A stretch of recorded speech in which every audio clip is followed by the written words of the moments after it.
রমজান মাসের শুরুতে নতুন করে আবার রমজানের চাঁদ উঠাইয়া আল্লাহ আবার ডাক দিছে, ইয়া আইয়ুহাল্লাযীনা আমানু, হে ঈমানদার, আমি তোমার রব বলছি, আমি তোমার আল্লাহ বলছি, বান্দা 11 মাস তোমারে ডাকছিলাম গুনাহ ছেড়ে দিতে, নেকি অর্জন করতে, আদেশ পালন করতে চেয়েছিলাম তোমার জন্য তাকওয়া। আচ্ছা বান্দা, ঠিক আছে, শয়তানের প্ররোচনায়, নফসের ধোকায়, দুনিয়াবি হাজারো ব্যর্থতায় তুমি পারো নাই, কমতি হয়ে গেছে, ঘাটতি হয়ে গেছে, গুনাহ ছাড়তে পারো নাই, গুনাহ বেশি হয়ে গেছে, নেকি কম হয়ে গেছে। যাও বান্দা, সব বাদ দাও, আমি আল্লাহ তাআলা সব ভুলে গেলাম, সব বাদ দিলাম। এবার আমি আবার নতুন করে আমি আল্লাহ তোমাকে সুযোগ দিতে চাই। একটি মাস, আইয়ামাম মা'দুদাত, একেবারে গুনা গুনা। কোরআন শরীফের আয়াত, আল্লাহ বলছে আইয়ামাম মা'দুদাত, একেবারে গইনা গইনা, গুইনা গুইনা তোমারে 30 দিন, 31 দিন লাগবে না, 32 দিন লাগবে না। সাফ কথা বান্দা, কথা কথাই গুনবা, তুমি নিজে গুনবা 30 দিন অথবা 29 দিন, 31 হবে না, প্রয়োজনে 30-এর একদিন আগে শেষ করে দেব। 29 বা 30 দিনে গোনা এই একটি মাস তুমি, আবারও বলছি, 11 মাসের ভুল ভ্রান্তি ছেড়ে দিয়ে নতুন করে ঘুরে দাঁড়িয়ে তুমি পিছনের সব ভুলে একটি মাস মাত্র গুনে গুনে গুনাহ বর্জন করো, আমি আল্লাহর ইবাদত করো, 5 ওয়াক্ত নামাজ পড়ো, গুনাহ ত্যাগ করো, হারাম ত্যাগ করো, দিল জবান চলাফেরা আচরণ উচ্চারণের হেফাজত করো, রোজা পালন করো, সুবহে সাদিক থেকে সন্ধ্যা পর্যন্ত যাবতীয় খাদ্য পানীয় স্বামী স্ত্রীর বৈধ মিলামেশা থেকে বিরত থাকো, সবগুলো গুনাহ ছেড়ে দাও, আমার জিকির, আমার তেলাওয়াত, ইফতার, সাহারি, তাহাজ্জুদ, তারাবি, ইতিকাফ, এই আমলের মধ্যে লেগে থাকো। আমি আল্লাহ ওয়াদা দিলাম, ঠিক 30 দিনের দিন বা 29 দিনের দিন আমি আল্লাহ আরেকবার চাঁদ উঠাবো। ওই নতুন চাঁদ উঠলে, ঈদের চাঁদ উঠলে তোমারে 30 দিনেই আমি মুত্তাকি বানাইয়া, গুনাহ থেকে মুক্ত করাইয়া 30 দিনের মাথায় জান্নাতের ফ্লাইট ধরায় দেব। 30 দিনে। হ্যাঁ হ্যাঁ, একটা কথা মনে রাখবেন, মহান আল্লাহ পাক রব্বুল আলামিন একটা মূল নীতি মনে রাখতে হবে প্রত্যেককে, সেটা হলো আল্লাহ পাক বান্দার প্রতি মালিকের মূল ইচ্ছাটা কি? মূল ইচ্ছাটা হলো আল্লাহ বান্দাকে মাফ করতে চায়। কি করতে চায়? জান্নাত দিতে চায়। আমি একটা সুন্দর উদাহরণ বলি, মাজার সাহেব, ওই এটা কইলেও নাম নো একটা দলিল পাইয়ে নেবেন। আচ্ছা যাক, কিছুদিন আগে একজন লোক আসছে, উনি আমার কাছে অনেক দিন ধরে একটা মাহফিল চায়। তা আমি আচ্ছা আইয়েন না, যান না, আচ্ছা দিমু আর কি, রাখেন না, এমনি এমনি বলছি অনেকবার। তো এই কিছুদিন আগে লোকটা আইসা আমার বলতেছে, হুজুর আপনার লগে আমার একটা কথাকে পরিষ্কার করেন, আজকে আমি মাহফিলের লেগে আইসি না, একটা কথা ক্লিয়ার করতে আইসি, আসলে আপনি আমারে মাহফিল দিবেননি? হ্যাঁ, আপনি এটা কোন যে আসলে আপনি আমারে মাহফিল দিবেননি, এইটা হইলো মেইন কথা। আপনি যদি দিতেন না, এটা মূল কথা হয়, হুদা আমি বুঝছি আপনি আমারে ঘুরাইবেন, এমনি আগে ক্লিয়ার কোন দিবেন কিনা। হ্যাঁ, দিলে ঘুরাইবেন না, সোজা কথা। তখন আমি বুঝছি না, এরপরে তার কথা থাকে না, এই বেচারা তাকে জাগাত আর দিছে। পরে বললাম, না ভাই যান, দিমু অক্ষণে দিব, জানান না। তো এই জন্য বললাম কথার কথায়। তো আমরাও যদি আল্লাহকে জিজ্ঞেস করি, মাওলা আসলে সাফ কোন, আপনি আমারে আসলে মাফ করবেন নি, আপনি পরিষ্কার বলেন, আপনি কি আসলে আমারে জাহান্নাম দিতে চান না জান্নাত দিতে চান? তো আল্লাহ তাআলা বলবে, বান্দা বিশ্বাস কর, বান্দা সবে বরাত দিছিলাম তোরে জান্নাত দেওয়ার জন্য, সবে কদর দিছিলাম তোকে জান্নাত দেওয়ার জন্য, পুরাটা রমজান মাস দিছিলাম তোকে জান্নাত দেওয়ার জন্য, প্রতিটা জুমার রাত দিছি আমি জান্নাত দেওয়ার জন্য, আরাফাতের ময়দান আমি দিছি জান্নাত দেওয়ার জন্য, হজ্জের ইবাদত দিছি জান্নাত দেওয়ার জন্য, একটা একটা সেজদা দিছি আমি আল্লাহ জান্নাত দেওয়ার জন্য। আমি শত শত আইটেমে, হাজার হাজার আইটেমে বান্দা চেয়েছি তোকে জান্নাত দিতে, জান্নাত দিতে, মাফ করতে। আমি আর কি করব বান্দা, তুই বল। তবু তুমি কি জান্নাত নিবা না বান্দা? ফাবিআইয়ি হাদিসিন বাদাহু ইউমিনুন, আল্লাহ বলে, বলো না বান্দা, আমি আর কেমনে বললে, কত বললে তুমি আমার কথা মেনে নিবা? আমি আর কয়বার বলতাম, আমি আর কতভাবে বলতাম? কুল ইয়া ইবাদিয়াল্লাযীনা আসরাফু আলা আনফুসিহিম লা তাকনাতু মির রাহমাতিল্লাহ। আল্লাহ বলে, বন্ধু আপনি আমার বান্দাদেরকে ডাক দিয়ে বলেন, গুনাহ যদি জীবনটা ভর 60 বছর যদি 60 বছর ঘন্টা গণেন, 60 বছর যদি মিনিট গণেন, 60 বছরের যদি সেকেন্ড গণেন, তাইলে সেকেন্ড যত গুনাহ তত, মুহূর্ত যত গুনাহ তত। আল্লাহ বলে, বন্ধু যদি গুনাহ তার এই পরিমাণ হয় যে 60 বছর হিসাব করিলে যত ঘন্টা, যত মিনিট, যত সেকেন্ড, তো গুনার পরিমাণ 1 সেকেন্ডও নেকি নাই, পুরাটাই গুনাহ, আপাদমস্তক গুনাহ। 60 বছর পুরাটা গুনায় গুনায় সমান সমান, গুনায় গুনায় ভরপুর, গুনায় গুনায় ডুবন্ত, গুনায় গুনায় পূর্ণ।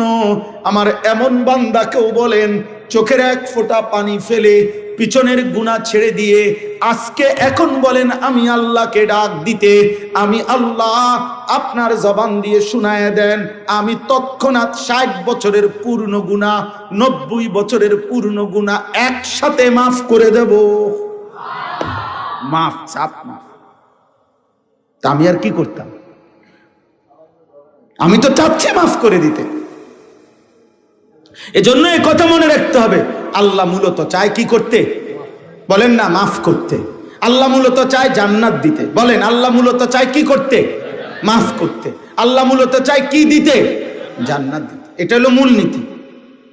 মূলনীতি, নাব্বি ইবাদি আন্নী আনাল গফুরুর রহিম ওয়া আন্না আযাবি হুয়াল আযাবুল আলীম। আল্লাহ বলে, বন্ধু আমার বান্দাদেরকে বলে দেন আমি আল্লাহ প্রচন্ড ক্ষমাশীল, দয়াবান। আর এটাও বলে দেন আমার আযাব অনেক কঠিন। আমি ক্ষমাশীল, আমি রহমওয়ালা, আমি ক্ষমাশীল। বাকি এটাও বলেন আমার আযাব কিন্তু ভয়ঙ্কর। তবে তাফসীরের মধ্যে লিখছে, মুফাসসিরিনে কেরাম বলছে, মনে রাখেন এক বাবা তার বাচ্চার উপরে রাগ করছে, রাগ করে বলতেছে রাগ, এখন লাঠি নিতে আসি, তুই খাড়ায় না, আমি আইতে আসি। এখান থেকে লাঠি নিয়ে আসতে আসতে বাচ্চাটা ব্যয় করে কাইন্দা দিছে, মাফ করে দেন বলছে। তো লাঠি নিয়া আলগার থেকে মারবে, এটা তো লাঠি নিতে হবে, তারপরে মারতে হবে। আর মাফ করাটা, মাগফিরাতটা, ক্ষমাটা তো কলজার ভিতরেই আছে। লাঠি নেওয়ার আগেই আল্লাহ চাইলে লাঠি নিয়া তো মারমু, কিন্তু রহমত মাগফিরাত তো আমার সত্তার মধ্যে, আমি তো মাগফিরাতের সত্তা আমার ভিতরে, আমি তার আগেই, লাঠি নেওয়ার আগেই চাইলে মাফ করে দিতে পারি আমি। এজন্য আল্লাহর রহমত আগে, আল্লাহর মাগফিরাত আগে, আল্লাহর রাগের উপরে। সাবাকাত রাহমাতি আলা গাদাবি। এজন্য চলেন, নিয়ত করেন, নিয়ত করেন, নিয়ত করেন মাহে রমজানের কদর করব ইনশাআল্লাহ। রমজান আল্লাহ তাআলা, আল্লাহ পাক রব্বুল আলামিন রমজানকে আলাদা স্পেশালি বানাইছেন। আল্লাহ যেন বলছে এই পৃথিবীরই একটা মাস, এখানেই আলো উঠবে, সূর্য উঠবে, রাত দেখতে একই রকম, দিন দেখতে একই রকম, রমজানের সূর্য একই রকম, রমজানের চাঁদ একই রকম, রমজানের পৃথিবী একই রকম, কিন্তু বান্দা দাম কিন্তু ভিন্ন রকম। প্রতি ঘন্টা, মিনিট, সেকেন্ড স্বর্ণের দামে না, রৌপ্যের দামে না, মণি মুক্তার দামে না, তামাম জমিন ও আসমানের দামে না, বরং আল্লাহ আমি আমার শান মোতাবেক দামে বান্দা তোমারে রমজান দেব। কোন দাম দস্তুর হিসাব তুমি মিলাই থাকতাম না। এজন্য আমার শায়েখ আল্লামা মুফতি মুশতাকুর নবী কাসিমি হুজুর সবসময় এটা বলে, রমজান মাসে বান্দা যখন একটি সেজদা দেয় তো আল্লাহ যেন বলে, প্রথম ঘোষণা তো আছেই, ফেরেশতা সেজদা দিবে একটা, তুমি লিখবা 70টা। কয়টা? 70টা। না না, 70টা না। প্রথম তো সিদ্ধান্ত এটা 70, কিন্তু এই 70 লেখবার আগে ফেরেশতা মহান আল্লাহ পাকের দিকে তাকিয়ে যেন জিজ্ঞেস করে, আল্লাহ আপনার বান্দার রমজানের এই সেজদাটার নেকি 70 লিখবো কিনা। আল্লাহ পাক যেন বলে, আচ্ছা রাখো, আমি আগে ওর একটু দেখে লই, দেখি সেজদাটা কেমন হয়েছে, তার দিলটা কেমন, তার গুনাহমুক্ত হালাতটা কেমন, তার রমজানের কদরটা কেমন। আল্লাহ তাকাইয়া যেন বলে, না 700 লেখো, 7000 লেখো, 7 লাখ লেখো, 7 কোটি লেখো, 70 কোটি লেখো। এইভাবে আল্লাহ তাআলা নেকি বাড়াইতে থাকে। কখনো কখনো আল্লাহ বলে, ফেরেশতা তুমি লিখো না, আমি আল্লাহ নিজে লিখব। সাআক্তুব, আমি। রমজান অনেক দামে কেন? মালিক যেন বলে, বান্দা আমি অনেক দেব, অনেক দেব, অনেক দেব। কারণ ওই যে সিদ্ধান্ত আমার, আমি তো তোমারে জান্নাত দিতে চাই, আমি তো তোমারে জান্নাত দিতে চাই, আমি তো তোমারে জান্নাত দিতে চাই। আমি একবার একটা উর্দু কিতাবে পড়ছিলাম, উর্দু কিতাবে ইউনুস আলাইহিস সালাম আল্লাহকে বলছিলেন যে আল্লাহ আমার জাতি আর ঈমান আনবে না, আপনি তা করে ধ্বংস করে দেন। তখন আল্লাহ তাআলা বলছিলেন, ইউনুস ওই যে একটা লোক মাটির পাতিল বানাইতে আছে, তুমি তার কাছে কুদ্দুর যাও, গিয়া তারে বলো যে আপনার হাতে বানানো একটা মাটির পাতিল, আপনি এটা ভাঙ্গা ফেলেন, ভাঙ্গালাম হাতের বানানো মাটির পাতিল। তো ইউনুস আলাইহিস সালাম ওই লোকটার কাছে গিয়া বলছে, ভাই আপনার হাতে বানানো এই একটি মাটির পাতিল আপনি দয়া করে ভেঙে ফেলেন। তখন ওই লোকটা বলছে, কেন আপনি আমাকে এই কথা বললেন? যে মাটির পাতিল আমি নিজের হাতে কষ্ট করে বানাইছি, আমি এটা আবার ভাঙবো কেন? আমার হাতে গড়া পাতিল আমি ভাঙবো না। ইউনুস আলাইহিস সালাম আল্লাহকে বলছে, আল্লাহ ওই বেটা তো বলতেছে তার হাতে গড়া মাটির পাতিল সে ভাঙবে না, সে ভাঙতে চাচ্ছে না কোনোভাবে। মহান আল্লাহ পাক রব্বুল আলামিন বললেন, ইউনুস তাইলে যারে আমি 9 মাস মায়ের রেহেমের মধ্যে আমার নিজ হাতে আমার যে বান্দাকে নাক লাগাইলাম, চোখ লাগাইলাম, হাত লাগাইলাম, সারা দেহ আমি সাজাইলাম, আমার বান্দাকে আমি তিল তিল করে বানাইলাম, আমার হাতে গড়া বান্দা আমি কেমনে ধ্বংস করে দেব? ধ্বংস করে দেব কেন? আমি তো অপেক্ষায় আছি সে যদি কোনোদিন রাত গভীরে মাফ চায়, সে যদি কোনোদিন ফিরে আসে, সে যদি কোনোদিন রাত গভীরে আসে। ইন আতাইতানি লাইলান আতাইতুকা লাইলা, ইন আতাইতানি নাহারান আতাইতুকা নাহারা। বাহ! মালিক বলে, বান্দা তুমি যদি রাত গভীরে গুনাহ নিয়ে আসো, আমি রাত গভীরেই মাগফিরাত নিয়ে আসবো। তুমি দিনে আসলে আমি দিনে আসব, তুমি আসবে যখন আমি আসবো তখন। সুবহান! এমন মালিক কই পাবে? হায় যুবক, কারে দেখলা আব্বা?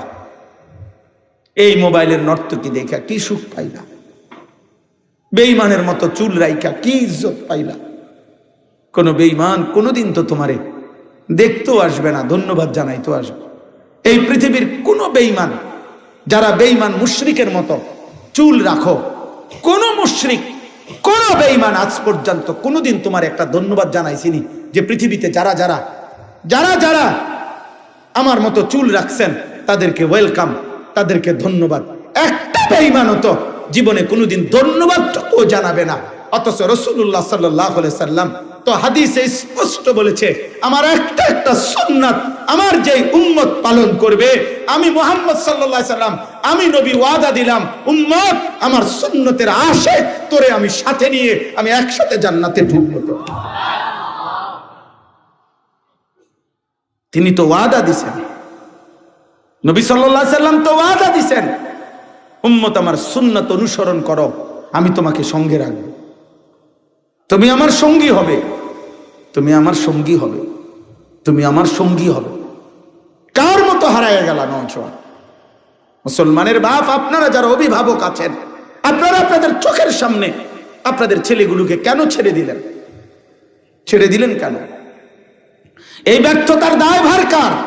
একটি সমাজ এইভাবে চারিদিকে মুসলমান, প্রত্যেক ওয়াক্ত নামাজ, মসজিদের মিনারা থেকে আজান হয়, 5 ওয়াক্ত নামাজের আজান হয়, চারিদিকে মাদ্রাসা, প্রতি 5 কিলোমিটার জায়গার মধ্যে মাদ্রাসা আছে, চারিদিকে মাদ্রাসা, চারিদিকে মসজিদ, দাড়ি টুপিওয়ালা মানুষ, চারিদিকে আল্লাহর কোরআনের তিলাওয়াত, এত হাফেজ, এত আলেম, এত হাজি, এত ইমাম, এত খতিব, এত জুমার বয়ান, এত কিছুর ভিতরে থাইকা আপনার ছেলেটা 365 দিনে খোদার 1 বছর কোনদিন ফজরের নামাজ পড়ে না।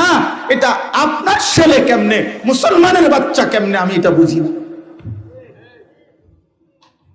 আমি বুঝি, আমি বুঝি না। এই ব্যর্থতা নিয়ে ওই বাবা ঘুমায় কেমনে, ওই মা ঘুমায় কেমনে? আপনারা কি ফুত মানুষ করতেন আছেন, কি সংসার করতেন আছেন, আপনারাই করতে পারেন। আহা, আফসোসের ব্যাপার, আফসোসের ব্যাপার, আফসোসের। তুমি বেটা স্বামী, তোমার বেডি প্রত্যেক দিন বেপর্দা বাজারে বাজারে ঘুরে, বউ তোমার রং চায় রাস্তার মানুষে, এরকম আকামলা বেডই তুমি কিত্তা হইলা বিয়া? হ্যাঁ বেটা, আকামলা বেটা, এটা তো কাপুরুষ কিসিমের মানুষ বেটা, আত্মমর্যাদাহীন মানুষ বেটা। আরে ছেলে, তোদেরকে বলি বেটা, তোদের যাদের বোন বেপর্দা বেটা, এটাও তো তোর মতো ইমানদার ভাইয়ের আত্মসম্মানে লাগার কথা, গায়রাতে লাগার কথা যে আমি ভাই, আমার বোন কেন বেপর্দা হবে বেটা? হ্যাঁ, আস্তাগফিরুল্লাহ, আস্তাগফিরুল্লাহ, আস্তাগফিরুল্লাহ। আল্লাহ তাআলার সাথে এত বড় গাদ্দারি করে প্রতিনিয়ত আল্লাহর হুকুম লঙ্ঘন করে সুখ আসবে কোত্থেকে? শান্তি আসবে কোত্থেকে? আমাদের ভাগ্য পরিবর্তন হবে কিভাবে? 12 তারিখ যারা নির্বাচিত হবে তাদের হাতে ভাগ্য পরিবর্তন হবে না, তাদের হাতে না। বা 12 তারিখ পৃথিবীর শেষ নির্বাচন না, 12 তারিখ বাংলাদেশের শেষ নির্বাচন না, 12 তারিখ শেষ হাসি হাসবে না, 12 তারিখ ইসরাফিল ফু দিবে না। অতএব 11 তারিখ যার হাতে ভাগ্য, 12 তারিখও তার হাতে, 13 তারিখও তার হাতে ভাগ্য। তিনি কে? বলেন না কে? কোন মানুষের হাতে কারো ভাগ্য নাই, কোন মানুষের হাতে জনগণের ভাগ্য পরিবর্তন হবে না। ওর নিজের তো ভাগ্য নাই, ওর নিজের তো বল নাই, ওর নিজের তো হুকবা নাই বেটাটা। ওর নিজে কতক্ষণ টিকবে তারই তো কোনো নিশ্চয়তা নাই। যার নিজের ফেসাবে ধরলে দাঁড়াইয়া থাকতে পারে না, সে আপনার ভাগ্য পরিবর্তন করবে কিভাবে? যে একটা মশার কামড় সহ্য করতে পারে না, একবার কয়েল লাগায়, একবার মশারি লাগায়, সে এত দুর্বল। আমরা মানুষের ভাগ্য পরিবর্তন করব কিভাবে? কিভাবে বলেন? অতএব সোজা কথা, আমাদের প্রত্যেকের কাছে এটা অনুরোধ, আমাদের আখেরাতি মূল পত্রিকা। আমি কয়েকদিন টানা বলছি, পত্রিকায় লিখছে 12 তারিখে দেখা যাবে শেষ হাসি কে হাসে। আমি বলছি না, হাসরের ময়দানে দেখা যাবে শেষ হাসি কে হাসে। আর আল্লাহ কোরআনে স্পষ্ট বলছেন, ফালিয়াউমাল্লাযীনা আমানু মিনাল কুফফারি ইয়াদহাকুন। সরাসরি কোরআনে আল্লাহ বলছে হাসরের ময়দানে ইমানদার সমস্ত কাফের, নাফরমান, বেঈমান, পাপীদেরকে দেখে ইয়াদহাকুন, হাসবে, হাসবে, হাসবে। এজন্য শেষ হাসি মুমিন হাসবে, শেষ হাসি সেজদাওয়ালারা হাসবে ইনশাআল্লাহ। হ্যাঁ হ্যাঁ, অবশ্যই অবশ্যই। চলেন, এজন্য এতটুকুই কথা। মাহে রমজানকে সামনে রেখে প্রত্যেকের কাছে অনুরোধ, প্রত্যেকের কাছে আমরা প্রত্যেকেই রমজানকে সামনে রেখে নতুন করে ঘুরে দাঁড়াই। বলেন ইনশাআল্লাহ, বলেন ইনশাআল্লাহ। রমজানকে ভিন্নভাবে আল্লাহ তাআলা রমজানকে কেন্দ্র করে একটা শেষ কথা মনে রাখবেন। রমজানের 183 নম্বর আয়াত থেকে 187 সূরা বাকারার 5টি আয়াতে আল্লাহ তাআলা রমজানের ব্যাপারে কথা বলছে, রমজান মাসের গুরুত্বের ব্যাপারে কথা বলেছেন। জি, এই সব কিছু বলছেন, এতেকাফের কথা বলছেন, রমজানের রাত্রির হুকুম বলছেন, রমজানের দিনের হুকুম বলছেন। সব বলার পরে আল্লাহ তাআলা বলছেন যে বান্দা, আমি আবারও তোমাদের কাছে বললাম, কাযালিকা ইউবায়্যিনুল্লাহু আয়াতিহি লিন-নাস লাআল্লাহুম ইয়াত্তাকুন। আমি আল্লাহ বিস্তারিত রমজানের কথা তোমাদের সামনে বলে দিলাম যেন সকলেই মুত্তাকি হতে পারে। অতএব রমজানকে কদর করলে ইনশাআল্লাহ মুত্তাকি হবেন। রমজানে গুনাহমুক্ত সিদ্ধান্ত নিলে, আল্লাহর ইবাদতের উপরে জমে থাকলে জান্নাতি হয়ে যাবেন ইনশাআল্লাহ। আল্লাহ তৌফিক দান করেন। রমজানকে কদর করব তো ইনশাআল্লাহ। শেষ দশক সকলেই ইতিকাফ করতে চেষ্টা করেন। পুরা রমজান পূর্ণ 20 রাকাত তারাবি পড়বেন, বলেন ইনশাআল্লাহ। ইফতার, সাহরি, তাহাজ্জুদ, তিলাওয়াত, জিকির, রোজা, গুনাহমুক্ত থাকার সর্বাত্মক চেষ্টা করবেন, বলেন ইনশাআল্লাহ। আগামীকাল শনিবার সুধন্যপুর আমার শায়েখ আরিফ বিল্লাল্লামা মুফতি মুশতাকুন নবী কাসেমি হযরত দামাত বারাকাতুহুমের মাদ্রাসার মাসিক ইসলাহি মজলিস আপনারা অংশগ্রহণ করার চেষ্টা করবেন। আল্লাহ তাআলা আপনাদেরকে তৌফিক দেন, আল্লাহ তাআলা আপনাদেরকে কবুল করেন। আজকের এই মাহফিল আল্লাহ তাআলা ভরপুর বরকত দান করেন এবং এশার নামাজের পরেও ধারাবাহিক বয়ান হবে, আপনারা অংশগ্রহণ করবেন, থাকবেন। শায়েখ দামাত বারাকাতুহুমের শেষ বয়ান শুনে দোয়া মুনাজাত করে এরপরে যাবেন। আল্লাহ কবুল করেন, আমিন। সুবহানাল্লাহি ওয়া বিহামদিহি।